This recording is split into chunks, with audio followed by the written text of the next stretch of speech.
In my last video, I made an appeal for information. Basically, asked anyone with footage or information about Enter the Gungeon, House of the Gundead to contact me about it over Discord. A pretty long shot, but I figured it couldn't hurt.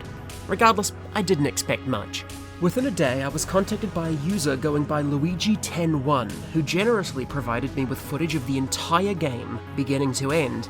Something that completely escaped my brain during the first video's production was that a handful of the House of the Gundead cabinets actually managed to squeak out to establishments just before the pandemic started and made everyone sad. These cabinets were fully operational, and some people have had access to them for years.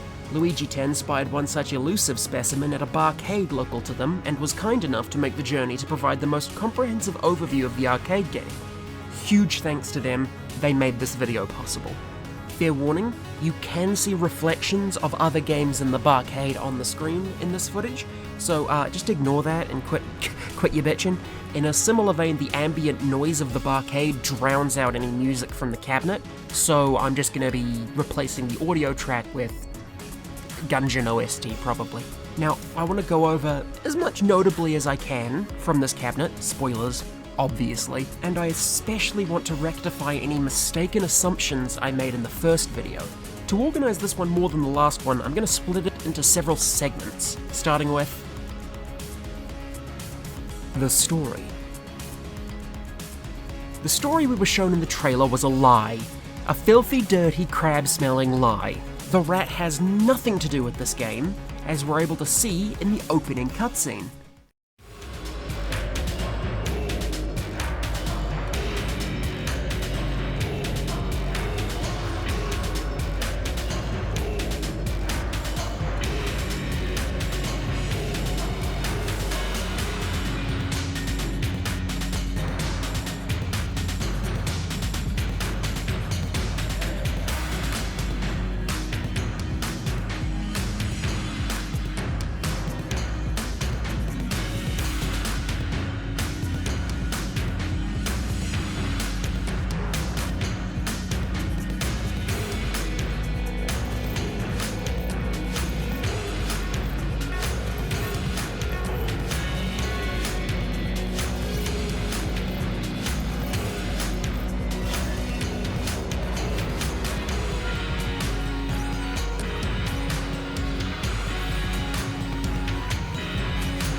So yeah, the rat has zero to do actually with the story, other than the fact that the detective was interrupted in her hunt for him to help rescue the president of the hegemony of man. But this in and of itself is fascinating and helps us place House of the Gundead on a timeline. I'm forced to assume that Enter the Gungeon, House of the Gundead is set after Exit the Gungeon for a few reasons. First and most obviously, we see the rat on the outside. We know that until and to a point including the events of Exit the Gungeon, leaving the Gungeon is nigh impossible. Exit the Gungeon hinges on the idea that via the structure's collapse, whatever curse that keeps people bound there has weakened. Secondly, in the mission statement from new character Commander Iron, he states that Super Space Turtle has escaped the Gungeon before. Thirdly, we see an entire battleship of Blobulonians escape the planet as part of their plan to kidnap the president. This, and something that happens later, is why I'm forced to assume that House of the Gundead somehow takes place after Exit the Gungeon. Now, given that the whole premise of Exit the Gungeon is that the Gungeon is buggered, and absolutely coming down around people's heads, how's it still standing for House of the Gundead? I don't know. I've been asked to make a timeline of Enter the Gungeon, and while I'd love to, that's a lot less satisfying than it might sound, given that stuff like this happens often. It contradicts itself, gets in the way of itself, and at the end of the day, you're forced to resign yourself to the truth that the people writing in this universe, be it Dodge Roll, Single Core, or Griffin Aerotech, don't have a lore bible. Sometimes things just don't neatly slot together. In other notes about this intro, it shows us the very first glimpse of an actual Blobulonian starship.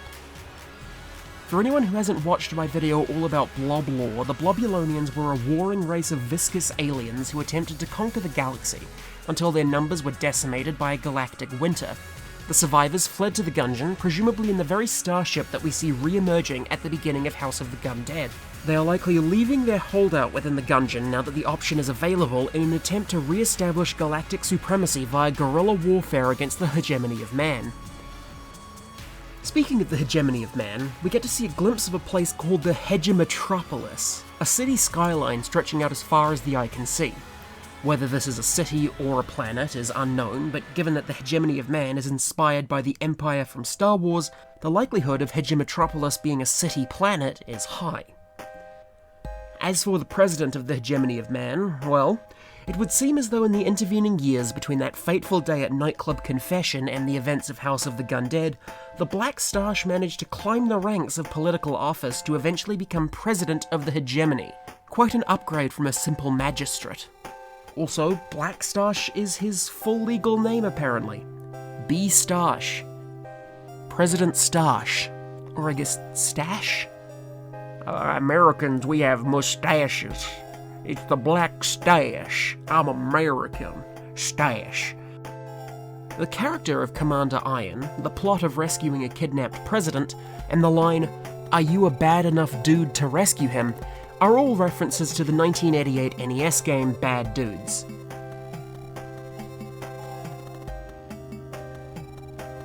The tutorial. We only saw the beginning of the tutorial in the trailer, and I mentioned that we don't get to see Sir Manuel. Well, think again, because here he is, in all his glory. Manuel is pretty standard, always willing to bestow his teachings upon a new collection of budding adventurers, as is customary. There's not much to remark on about the tutorial. Manuel teaches the players about shooting, reloading, dodging, blanking, and loot, and then whisks them off past a lovely render of the gun knights at the Gungeon's entrance into the depths below. The mechanics. Now, as stated at the end of my previous video, dodge rolling is handled via shooting targets which appear around the edges of the screen. When enemies shoot at the player, such targets appear, and if not shot in time, the player whose colour matches the target will take damage. For more complicated attacks, the targets may move, or there might be multiple targets, or the same target might need to be shot multiple times. Those skull targets are indeed hazards which the shooter must avoid, as shooting them triggers automatic damage. There's another type of target that wasn't shown in the release trailer: armoured targets. Armoured targets must be shot over and over again until they break, at which point the real target underneath can be shot and the attack can be dodged. Upon the player's death, they can choose to insert another coin to revive. It's an arcade game, what did you expect? Reviving seems to come via the aid of Sir Manuel, who also grants the player a gun blessing. Reviving is the only point I can see where gun blessings are provided, and they seem to give the player a random weapon for free, making it somewhat akin to the blessings from Enter and Exit after all. You can also pull off special shots on enemies, of which there are two kinds. Skill shots, which seem to be scored by killing enemies indirectly via shooting an explosive barrel or dropping a chandelier on their heads, and counter shots, which you score by shooting an enemy just before they fire off an attack, interrupting them. Guns and items. In the footage I was shown, it's clear just how much the cabinet prefers guns over passive items.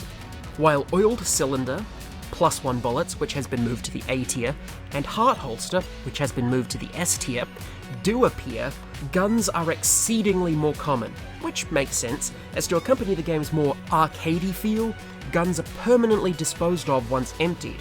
There's no such thing as an ammo drop. Now, I doubt I've seen every gun and item in this limited footage, as the game does have a tiered loot system, so rarer items and guns show up less, meaning it's entirely likely that there's stuff that just refused to show itself in the footage I have.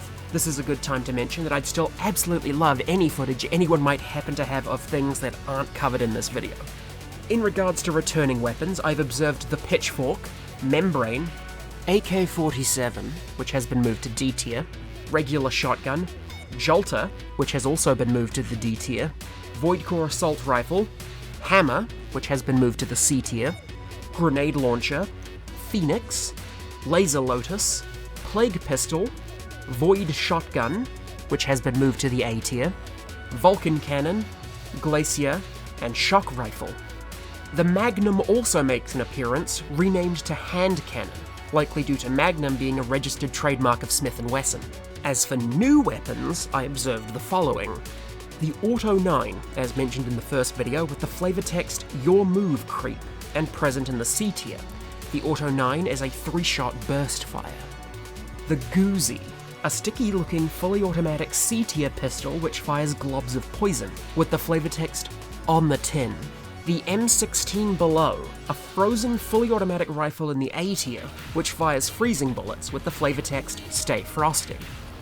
The Pulse Rifle, an A tier automatic gun with the flavor text 40-watt range. The gun and flavor text are both references to the M25 phased plasma pulse gun from the Terminator franchise. The Spread Gun, an S tier automatic shotgun with the flavor text Alien War Winner, which fires about 5 shots in a perfectly horizontal line, rather than the clustered grouping of other shotguns.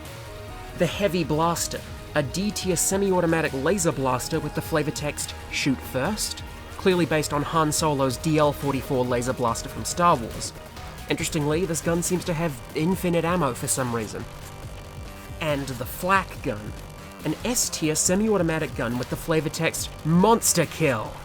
This gun appears to be an explosive weapon. There's also a new gun called the Pulse Cannon, which, despite its name, is completely unrelated to the Pulse Cannon in the original. This Pulse Cannon is an A-tier burst fire gun with the flavor text Short Controlled Bursts. This Pulse Cannon is actually based on the fictional M41A pulse rifle from the Alien franchise. The Chambers. The game features 5 chambers, fairly standard save for the final 2. The first 3 floors are the Keep of the Lead Lord, Gungeon proper, and Black Powder Mine. Everything normal so far, until we reach Chamber 4, the Forge. Guess the hollow must have melted or something, because the Forge immediately comes next. But if the Forge is the 4th chamber, and the game has 5 chambers, what comes next? If you guessed Bullet Hell, you're wrong, and you should feel bad. The 5th and final chamber is an entirely unique level called the Blobulonian Lair. A technological labyrinth which the detective and Super Space Turtle must dive into to rescue the President from what they slowly realise is not a static structure, but rather the mothership of the Blobulons, which we saw during the story segment, nestled deep beneath the Gungeon, hiding but ever so active. This is the chamber which I wrongly assumed was the oubliette during my trailer analysis. The chamber coated with hideous tumours of blob matter, showing that the Blobulonian tendencies for genetic modification extend beyond simple soldiers and into full-on biologically integrated technology like starships. The ship is steely, panelled, with coiling tubes and pumps and barrels full of fuel and these big bubbling tanks of unidentified green fluid with tumorous tumescent clusters of blob matter gestating inside. The first look at actual Blobulonian engineering and structural architecture. But what inhabits these steely halls? Well, that's a question for the next segment. The enemies. House of the Gundead has a fairly limited group of enemies, mainly made up of returning faces from Enter the Gungeon. Bulletkin, Bandana Bulletkin, Red Shotgunkin, Blue Shotgunkin, with their nice new shades, Blobulons, Blobulins, Apprentice Gungerers, Bullats, Shotgats, King Bullats, Booklets, Hollowpoints, Gun Nuts, Chain Gunners, Pinheads, Nitra, and Beedies all make a reappearance somewhere within House of the Gundead. There's also these spiders, which I said last time could be phaser spiders or could be something else. Given that there's no way to view enemy data, we're forced to speculate. They don't look like phaser spiders, and they don't move like phaser spiders, but they do shoot projectile webs which inhibit the player, this time visually rather than impairing movement speed. And despite what I confidently stated last time, they do teleport to random spots around the room when they need to reposition. I think it's most likely that the team at Griffin Aerotech intended for them to be phaser spiders, but didn't study the source material too closely, missing the fact that they hover and have a galaxy-patterned abdomen. It's possible that they missed the patterns because those patterns aren't actually a part of the spider's sprite in Enter the Gungeon, but are rather an additional shader that gets slapped onto the abdomen when the enemy is rendered, meaning that if you were just looking at the sprites alone, it looks like the phaser spider abdomen is grey. With that out of the way, we can move on to completely new enemies. Starting with these guys. These green shotgunkin, which I initially assumed were redesigns of the mutant shotgunkin thanks to the colour of their slugs. those bulging, pulsing pustules are not in fact tumours formed of the kin's own flesh, but rather the protruding matter of an uninvited guest, a blobulon which has taken up residence inside its poor bloated slug. They attack like other shotgun kin, but on death burst, allowing their blobulonian parasite free to perform an attack on foot. This, by the way, is one of the first indications we have of the blobulonian's capacity as a parasitic organism. As well as these green shotgunkin, we have a miserable-looking bolletkin, bulging at its seams and plagued with the same parasitic incursion. It bursts apart on death, leaving its passenger in its place. Appearing in the final chamber, these next automaton-assisted blobs need little introduction, which is good because we don't actually know their name. Blobulonian war machines presumably left over in the armory of the Blobulonian mothership, and still used by certain oozing operators in the depths of the Gungeon. Their dual arm cannons offer a vicious spray of bullets, but they seem prone to blasting into tiny pieces on death and taking their operator with them. The last thing I wanted to mention in regards to enemies is the fact that gun nuts appear to have a unique new behaviour. Sometimes upon entering a room, a gun nut in the room will be holding a barrel above its head. The barrel can be targeted to explode it in the nut's hands, but if left unexploded for long enough, the nut will fling the barrel at the player like Donkey Kong. This isn't technically a new enemy, as there are no design differences between the barrel-tossing nuts and the classic gun nuts, and indeed, if allowed to throw their barrel, these gun nuts will return to using their sword. But basic enemies aren't the only threat within the Gungeon, which brings us to the bosses. There are 5 bosses in House of the Gundead, 1 per floor. By and large, they're fairly standard, but still worth discussing. One addition in House of the Gundead is that each boss rewards you with a unique string of text upon defeat, acknowledging your overcoming of the threat. You'll see what I mean. The first and most advertised boss is the Gatling Gull, and while his updated art is superb, there's little remarkable I can say about it. He retains his missile regurgitation attack, with said missiles able to be shot down before they hit the ground. On defeat, you are greeted with the text, "You outgunned the gull." In the second chamber, the Beholster, that evil eye. Again, little to be said. He retains his laser eye and homing missiles, the latter of which must also be shot out of the air, much like in their initial appearance. Another thing of note with the Beholster is that his in-game arsenal of guns is based on his boss card from Enter the Gungeon, not the weapons he actually uses in-game. For context, in Enter the Gungeon, the Beholster holds the Commando, Machine Pistol, Eye of the Beholster, Void Marshal, Trank Gun, and M1911. However, in his boss card image, the Beholster holds a slightly different arsenal, consisting of the Eye of the Beholster, Machine Pistol, Commando, an unidentified laser pistol, something which might be a Glock, and a 6th gun that I can't identify. It's these guns that the Beholster wields in House of the Gundead. As for his House of the Gundead boss card, his arsenal is different again. Only 5 guns are visible this time: the Machine Pistol, Eye of the Beholster, and Commando, which have been staples of his loadout, a return of what appears to be the M1911, and a revolver. He's never had a revolver. At this point, I'm tempted to think they're intentionally trying to screw up the Beholster's loadout each time he appears as a running gag. On killing the evil eye, you are rewarded with the text, "You blasted the Beholster." The third chamber sees the return of the Mind Flayer, looking at quite possibly the best he's ever looked. He sends out rings from his enslaved bell, which seems to be directly based on his attacks in Enter the Gungeon. He even retains his cloaking attack, where he disguises himself as a bunch of wandering bells, which I suppose technically means you can also count these guys as a recurring enemy as well. His Claymore minions don't make a reappearance in this game. Instead, the Mind Flayer flings landmines onto your screen that you can shoot off. For anyone unaware, landmines are an unused enemy from Enter the Gungeon which were going to be used as part of the Mind Flayer's boss fight, but were presumably replaced by the Claymores. Perhaps the decision to bring back landmines as a Flayer attack in House of the Gundead is thanks to their stationary nature. On slaying the planar Lord of Rings, you are rewarded with the text, "You flayed the Flayer." The boss of the fourth chamber, the forge in this case, is not the High Dragon, instead seeing the player pitted against the High Priest. Presumably this was part of an effort to include the forge without including what returning Enter the Gungeon players would see as an endgame boss. Or maybe the people at Griffin Aerotech just really liked the High Priest, as he's the best looking returning boss character in the whole cabinet. His animations are just brilliantly dramatic, and it would be remiss of me to not mention that. I'm semi-convinced that his hands are rotoscoped because they just look so good.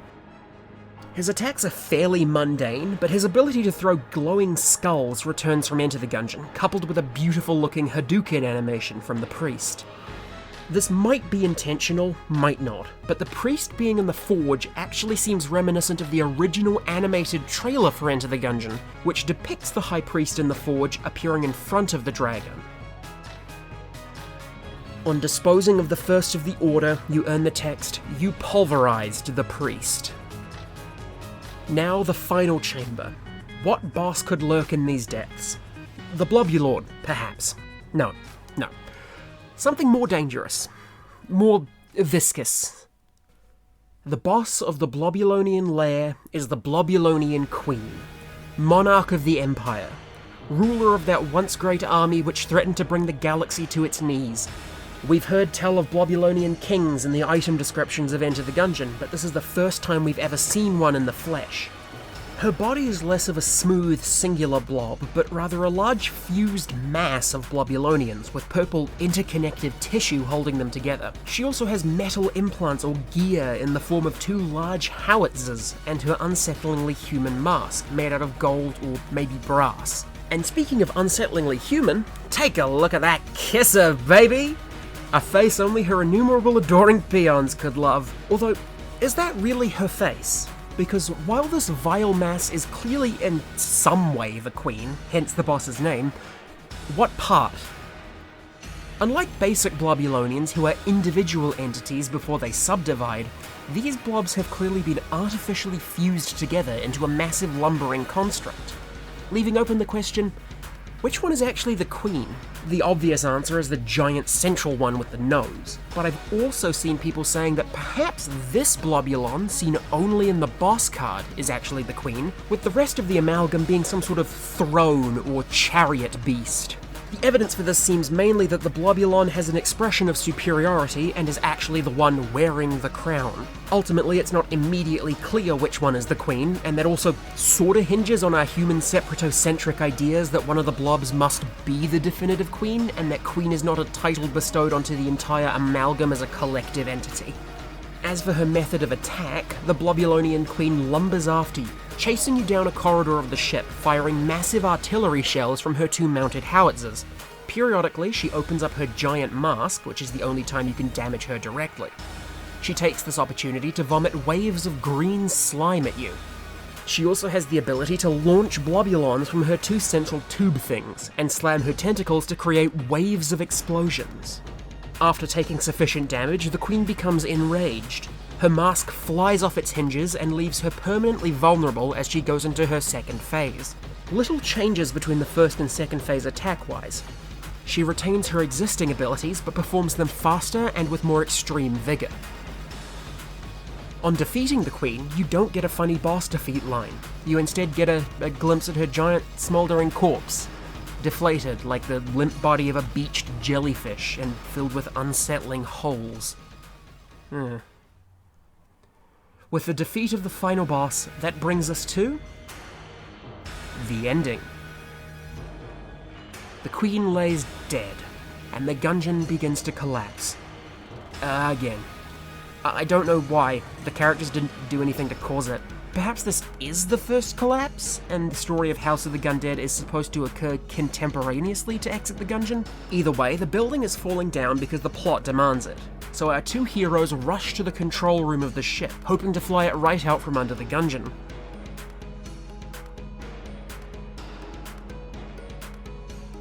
They also find the president there, tied up, and remember that, they're supposed to be rescuing him. Which they forgot. To which they come to the proud revelation that they were bad enough dudes after all.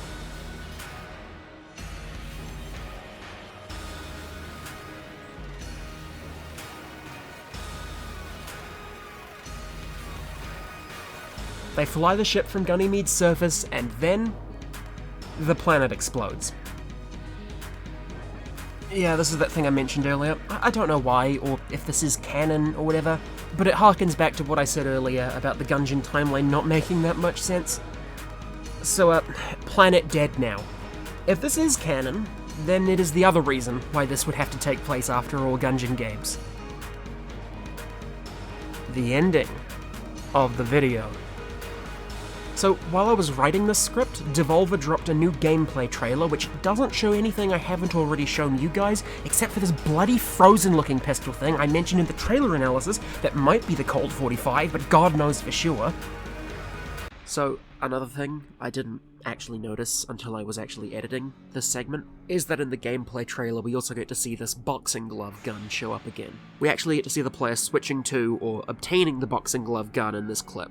And we can see that although it has the same pickup quote as the boxing glove, it's actually called the boxing glove launcher.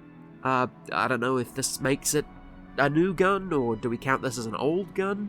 Because it's basically the boxing glove, but it's no longer limited range? I don't know. Anyways, I hope this serves as a sufficient resource breaking down and studying House of the Gundead. But at the end of the day, simply looking at the game isn't going to be a comparable experience to playing it. Don't sue me, Devolver. So, I hope you live near an arcade, specifically in the US. I don't. So yeah,